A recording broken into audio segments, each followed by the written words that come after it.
right, first off, I just want to, I know everyone else has said it, but I really appreciate everybody that has come out here today. It's not just showing up and supporting an event, it's actually listening to those of us who are here to share a message. So, as it was presented to you, I'm here to speak to you about geoengineering. First thing I want to ask you is, who doesn't believe it exists? Anybody here on the fence? Okay. Well, hopefully when you leave here today, you don't just believe it, you share the information that I'm going to share with you, and you get more people on board to stop this unethical crime.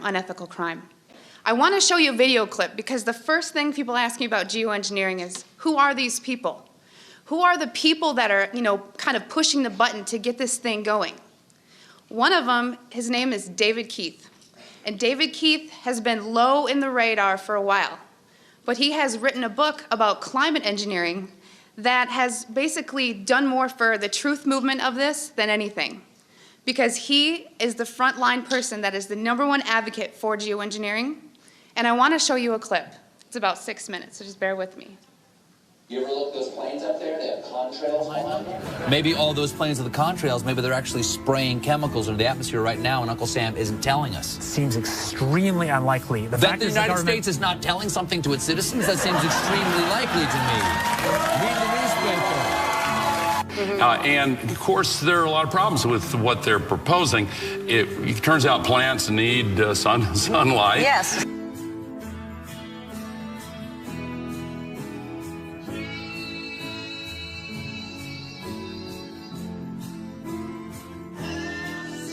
Have you gotten some grief for suggesting this? Sure. I mean, this is like writing a book that's the case for leprosy. Well, first of all, let me ask you this question, because there's a rumor, I don't know if this is true or not, that some scientists are trying to figure out a way to block the sun to try to slow down global warming.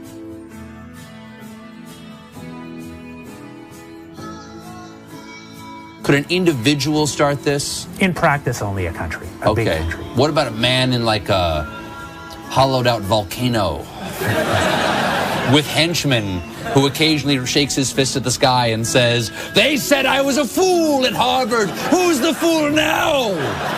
It's All Things Considered from NPR West. I'm Arun Roth.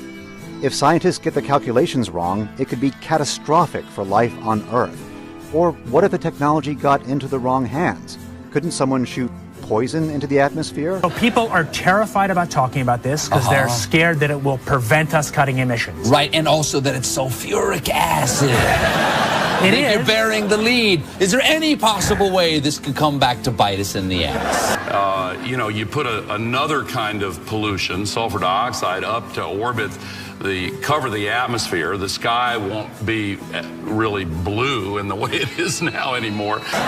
Blanketing the earth in sulfuric acid, because I'm all for it. This is the all-chocolate dinner. I still get to have my CO2, and I just need to spray sulfuric acid. Right. All over the earth. Right.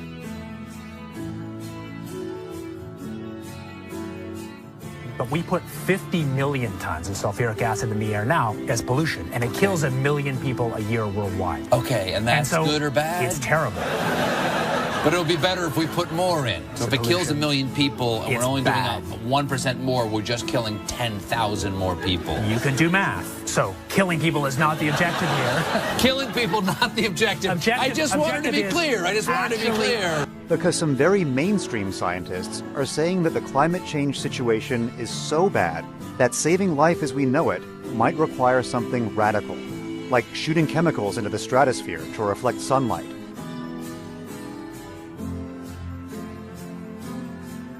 This is the kind of stuff I wake up sweating about. Exactly. Well, it's your goddamn idea.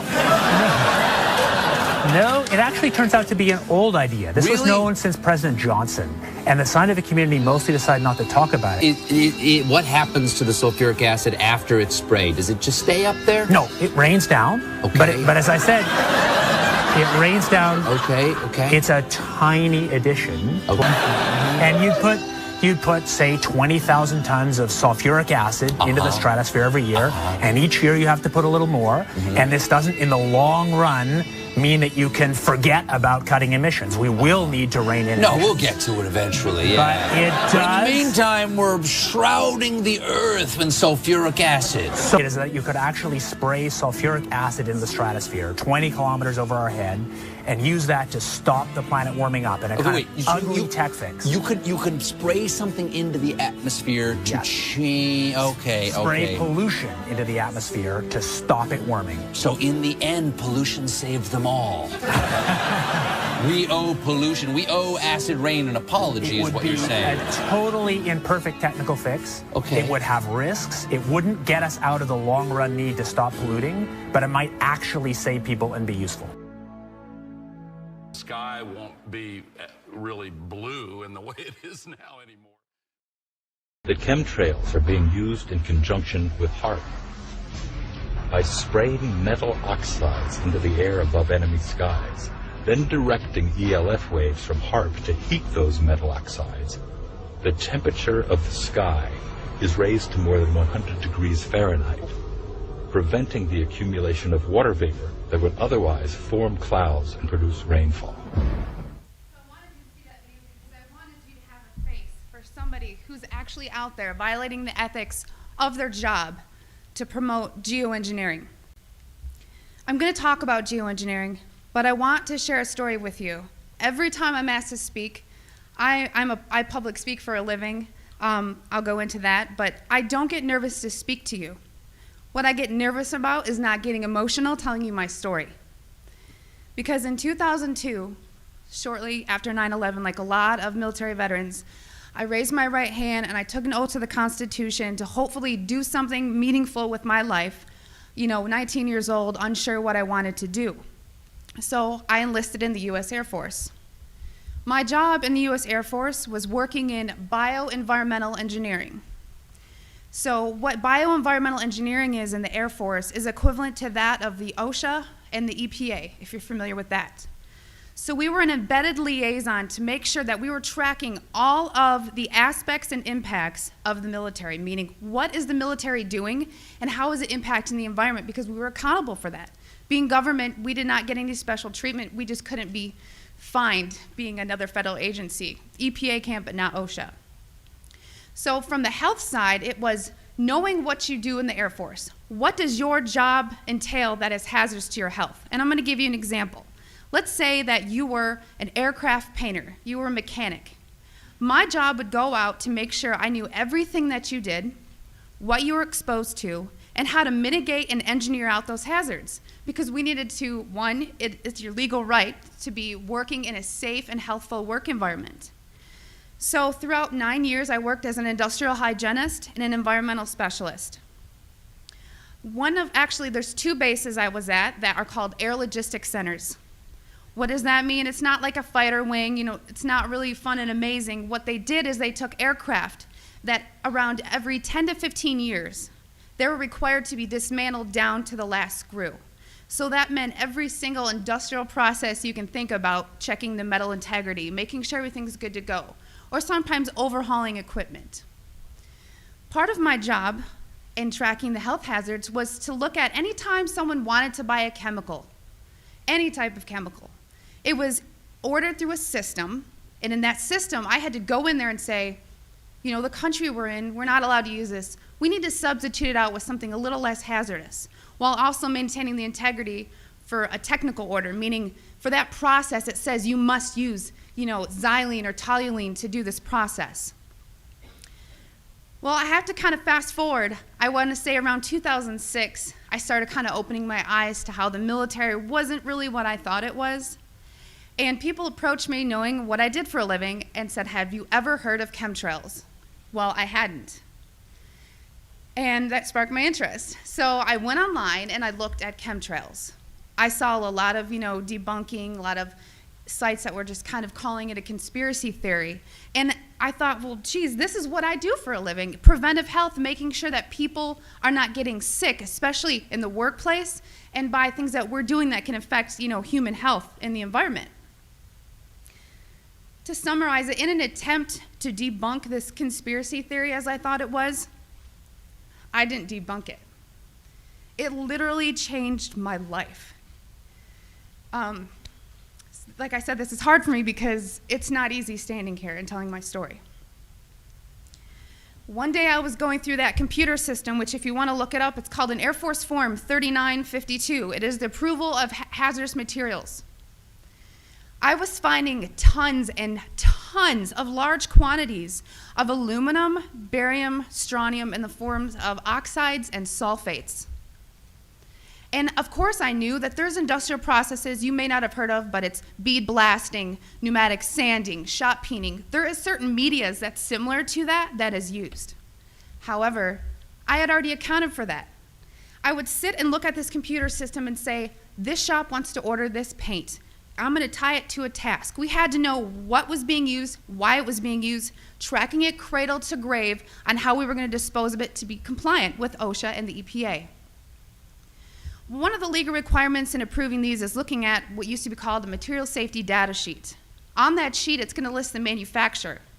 It's going to list some maybe acquired personal protective equipment that needs to be used or some ways to mitigate the exposures. These electronic MSDSs did not have a manufacturer name. They were very vague. They almost looked to me like somebody had made it and scanned it into the system. So I asked the question, what is this being used for? I never got an answer, so I didn't approve it. And it sat there. And then the heat came down. Why aren't you? Are you behind on your 3952s? Only a select few of us did that. So I started asking questions. And at that point, my demonization began. You know, I made my rank. I was decorated. I was a non-commissioned officer of the quarter. I won lots of awards. I had no reason for anyone to attempt to demonize me. So then I get moved over to the other Air Logistics Center. There's only 2 in the Air Force, which is in Warner Robins, Georgia. This kind of carried with me, and I thought, you know what? Should I revisit this? Is it worth it? Did I hit something? Maybe it's need to know. I started finding the same things at Robins Air Force Base. I was now doing some more investigation work. Part of what I did was to use a high volume air sampler to air sample up to, I'd say, a football field in about 10 minutes. I also conducted soil sampling because I thought, you know, if this is real and they are spraying this, it's gonna get to the ground.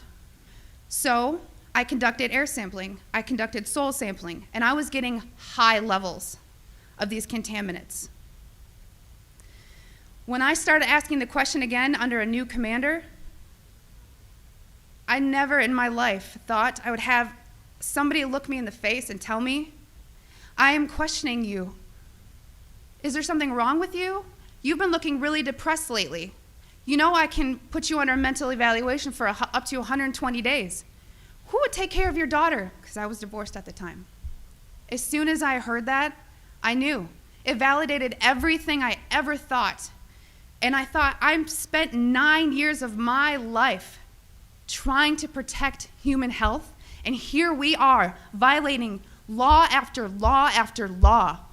Just sitting here, instead of protecting the people, we are poisoning the people. And I've never got up so much courage from that fear of being thrown in a cage, because when you're in the military, folks, you're a number. You are a number, and every aspect of your life is controlled. I was so lucky that my enlistment was coming up and I was supposed to re-enlist. I ran and did not look back, and I have been blowing the whistle and shouting ever since. And I left October 27th, 2010.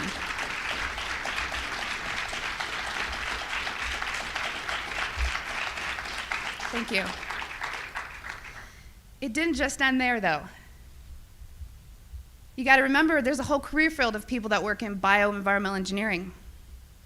A lot of those people were told, do not talk to me. Do not talk to her. Do not email her. They were given no contact orders. Because my biggest thing was, if I'm just so, dishonest, don't you think somebody would come out and say, she was never in the military or something negative to discredit me? They've ignored me, but they've tried to silence me. Every time I fly, I am pulled into a secret room. I literally am tagged in the system for the TSA. It is difficult. As an industrial hygienist, I do very well for myself, but it has been so difficult after leaving the federal government to maintain employment. Nowadays, everyone runs background checks on you, and the first thing they look at is, wow, here's a whistleblower. And you ask yourself, if this is true and we are spraying the people, where are the pilots? Where are the people? I don't know if you pay attention, but look at Snowden. Look at Manning. People don't come forward because these supposed Whistleblower Act protections that you have are not enforced, they're not supported, and they really don't exist. But what I want you to take from this is to understand that I am being completely honest with you, and that geoengineering is occurring, it's been occurring, it is not new, and your tax dollars are funding this. I 100% know that the US Air Force was involved, and it kind of, I think back to all these things that I never had noticed. If you don't know what to look for, you can't look for something. And once I realized a process they were trying to hide, people have come out of the woodworks, from EPA compliance officers to ex-people that I worked with in my career field, who I cannot state for obvious reasons. I've had pilots come forward. I've had people come forward that actually load the canisters on the planes. These people don't come forward because they are afraid that they're going to end up like Snowden. And I continue to speak to let people know I've been screaming about this for 3 years and I'm still here. And why are you so afraid? Because many of these people are on active duty. And if you are willing to die for your country, supporting, the Constitution and defending us from enemies foreign and domestic, you are willing to die for your country, but now you're scared. You are scared and cowardly to talk about this. So I'm not just speaking to all of you in this room, I'm speaking to all those people that are going to watch this online and watch it on YouTube. Because you can come forward, you can help expose this, and we can stop it. So many people want to ask, why? Why is this occurring? That's for later thought. From weather modification to weather weaponry, there's numerous reasons under Agenda 21 and tons of theories. But my job as an industrial hygienist is to make sure that I comply with the laws and enforce them. So it is unethical every day for all the other people that are out there that work in preventive health, or even physicians that aren't speaking about this. They need to. So one thing I want to tell you is what you can do about it. The biggest hurdle that we have is disinformation sites. I never say them, but I'm going to today, so that you know if anyone ever gives these to you as a reference to debunk you, it's Metabunk and Contrail Science. Those are two websites that are ran by a government shill named Mick West. And he is a computer gaming programmer who tries to tell you about persistent contrails. So somebody who isn't even credentialed in chemistry or physics or ecology, none of that, is trying to tell you that you're crazy. Okay? So also on social media, don't just hit the share button. There are links. You have to understand that I have met people who used to be purposeful disinformation trolls, as we call them. These people are paid to pretend that they're you, to get you on board to believe a website or an article, just so that you look so vulnerable. And then later it will be deemed non-credible, and then you look non-credible. So please vet, research. And if you have something to write with, I want you to take down my email. It is Kristen, Kristen, Megan, Meghan, @gmail.com. And by emailing me, I can give you some information for what I'm about to tell you. If you still don't believe it, or you still want to convince people, there's something you can do. You can take a glass jar. It needs to be a glass jar, so there's no BPAs. Take a rain sample and take a snow sample. I tried to disencourage the soil sampling because everyone's background of where you live is different. Because a lot of the materials that are used in geoengineering are natural occurring in Earth, just not in the industrialized form that they are used. So if you take these rain samples and you take the snow samples, email me, because I cannot publicly tell you where to send them, because we've actually been blackballed by labs who refuse to run our samples. And a problem that is occurring is people are sending in rain samples to labs that don't realize how low the limit of detection needs to be, because these are nanoparticulates. They are very small. So if you email me, I can tell you where to send in your samples, and it's only around $50. That may be tough on some people, but it's way cheaper than maybe what you assumed. So I just want everyone to know and understand that of all things, of all the freedoms that we are losing, geoengineering is the #1 issue that we are facing. Because you can have guns and money and you can have everything. If you don't have food and water and you are dying of respiratory or neurological illnesses, what does it matter? So you've heard about vaccines, and